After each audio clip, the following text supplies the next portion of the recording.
चलिए बात करते हैं भाषा में व्याकरण की भूमिका पर। डर से लेकर काम तक। व्याकरण मतलब ग्रामर। ये शब्द सुनते ही ना ज्यादातर लोगों के मन में स्कूल के वो मुश्किल दिन आ जाते हैं, है ना, जहां नियमों को रटना पड़ता था। पर आज हम इसी विषय को एक बिल्कुल नए और दिलचस्प नजरिए से देखने वाले हैं। और देखिए, ये सिर्फ एक एहसास नहीं है, ये एक आम सच्चाई है। ज्यादातर लोग सच में ग्रामर से डरते हैं। उन्हें लगता है कि कोई भी नई भाषा सीखने में ये सबसे बोरिंग और मुश्किल हिस्सा है। और पता है, यही डर है जो हमें भाषा की असली गहराई तक पहुंचने से रोक देता है। लेकिन जरा सोचिए, क्या हो अगर ग्रामर सिर्फ नियमों की एक भारी भरकम किताब ना हो? क्या हो अगर ये हमारे विचारों के ताले खोलने वाली एक चाबी हो? सोचिए, अगर ये कोई रुकावट नहीं बल्कि हमारे ख्यालों को ज्यादा साफ और असरदार बनाने का एक जरिया हो तो? ठीक है, तो चलिए इसी बात को थोड़ा और गहराई से समझते हैं।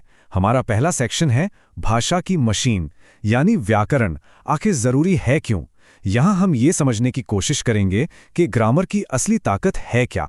तो सबसे पहले ये व्याकरण आखिर है क्या चीज? देखिए, आसान शब्दों में कहें तो ये वो नियम हैं जो किसी भी भाषा का पूरा स्ट्रक्चर मतलब ढांचा बनाते हैं। यही नियम शब्दों को सही जगह पर रखते हैं ताकि हमारी बात का कोई मतलब निकले, उसमें वजन आए। आप इसे ऐसे समझ सकते हैं कि ये भाषा का कंकाल है और इसके बिना तो सब कुछ बिखर जाएगा ना, है ना? इसी पे ना IA गॉर्डन की एक बात है जो मुझे बहुत सही लगती है। वो कहते हैं, अगर भाषा हमारे विचारों और भावनाओं की गाड़ी है तो व्याकरण उसका इंजन है। कितनी बढ़िया बात है। सोचिए जरा, बिना इंजन के गाड़ी चलेगी क्या? नहीं ना। बस व्याकरण भी ठीक वैसे ही हमारे विचारों को रफ्तार और सही दिशा देता है। तो फिर इसका सीधा सीधा फायदा क्या हुआ?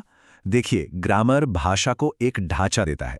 यह हमारे आइडियाज को लॉजिकली रखने में मदद करता है, और तो और हमारी सोचने और चीजों को ऑब्जर्व करने की स्किल को भी तेज करता है।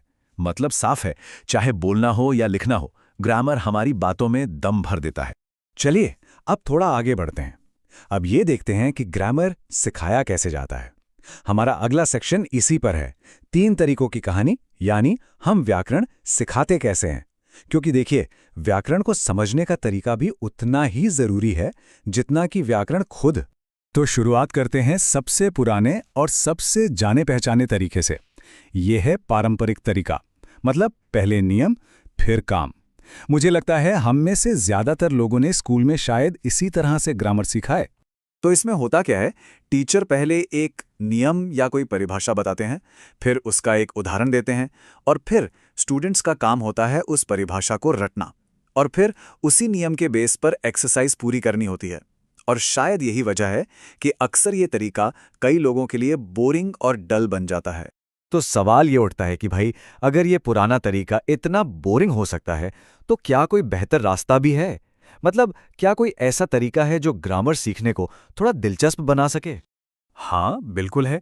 और यहीं पर आता है एक नया नजरिया। देखिए, पारंपरिक तरीके में जहां नियम पहले थोपे जाते थे, वहीं इस नए तरीके में पहले उदाहरण दिए जाते हैं। यानी रटने की जगह डिस्कवरी और रीजनिंग को बढ़ावा मिलता है।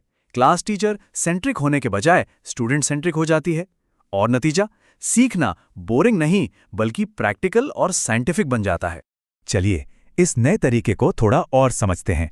इसे हम इंडक्टिव डिडक्टिव मेथड कह सकते हैं, या फिर खोजबीन वाला तरीका। इसमें सबसे पहले स्टूडेंट्स को कई सारे उदाहरण दिखाए जाते हैं, फिर वो एक जासूस की तरह उन उदाहरणों में पैटर्न और सिमिलैरिटीज ढूंढते हैं। इसके बाद उनसे कहा जाता है कि वे खुद कोई निष्कर्ष निकालें, मतलब अपना नियम बनाएं। और आखिर में टीचर आते हैं और सही नियम बताकर उनकी खोज को वेरीफाई करते हैं। है ना मजेदार? सीखना एक खेल जैसा हो जाता है। तो ठीक है, तरीके अलग अलग हैं, लेकिन इन सभी तरीकों का असली मकसद क्या है? हमारा अगला सेक्शन इसी सवाल का जवाब देगा। लक्ष्य है साफ बातचीत और असरदार लिखाई। क्योंकि देखिए, ग्रामर सीखना अपने आप में कोई मंजिल नहीं है, ये तो उस मंजिल तक पहुंचने का एक जरिया है, एक टूल है। तो ये जितने भी मेथड हैं, ये सब हमें एक ही मंजिल तक ले जाते हैं, बेहतर कम्युनिकेशन और बेहतर राइटिंग।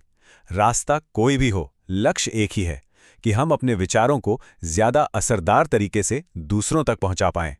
अब सवाल ये है कि अच्छी ग्रामर हमारी बातचीत को, मतलब हमारी कम्युनिकेशन स्किल्स को कैसे संवारती है? ये सही उच्चारण सीखने में मदद करती है, हमारी बातों में एक्यूरेसी लाती है, हमें बिना किसी मुश्किल के अपने आइडियाज़ को ऑर्गेनाइज करके एक्सप्रेस करने की ताकत देती है। और हाँ, ये हमें लॉजिकली और क्लियरली सोचने की आदत भी डालती है। और लिखने की कला पर, यानी राइटिंग स्किल्स पर इसका क्या असर होता है? देखिए, ग्रामर की अच्छी समझ हमें सही स्पेलिंग और पंक्चुएशन के साथ लिखना सिखाती है। इससे हमारी लिखने की स्टाइल ज़्यादा इफ़ेक्टिव और इम्प्रेसिव बनती है। हम अपनी फीलिंग्स, इमोशंस सब कुछ ज़्यादा साफ-साफ लिख पाते हैं। और जब हम अच्छा लिखते हैं तो जाहिर है हमारा कॉन्फिडेंस भी बढ़ता है। चलिए, तो अब हम इस पूरी चर्चा के आखिरी पड़ाव पर हैं। यहाँ हम इन सभी विचारों को एक साथ समेटेंगे और देखेंगे कि एक इफ़ेक्टिव टीचिंग ब्लूप्रिंट क्या हो सकता है। मतलब क्या हैं वो मुख्य बातें जिनका ध्यान रखना चाहिए। तो ग्रामर को असरदार तरीके से सिखाने के लिए क्या करना चाहिए? कुछ सुझाव हैं। पहला, लेसन को पहले से अच्छे से प्लान करें। दूसरा, सीखने वालों की उम्र और लेवल के हिसाब से सही टीचिंग मेथड चुनें। तीसरा, खूब प्रैक्टिस करवाएं, ये बहुत ज़रूरी है। चौथा, चार्ट्स, फ्लैश कार्ड्स, तस्वीरों जैसे विजुअल एड्स का इस्तेमाल करें ताकि सीखना बोरिंग ना हो। और शायद सबसे ज़रूरी बात, ये दिखाएं कि ग्रामर सिर्फ किताबों में नहीं बल्कि असल ज़िंदगी में, रियल सिचुएशंस में कैसे इस्तेमाल होती है, उसे कॉन्टेक्स्ट दें। और हाँ, आखिर में ऑब्जेक्टिव टाइप टेस्ट से जांचें कि कितना सीखा गया।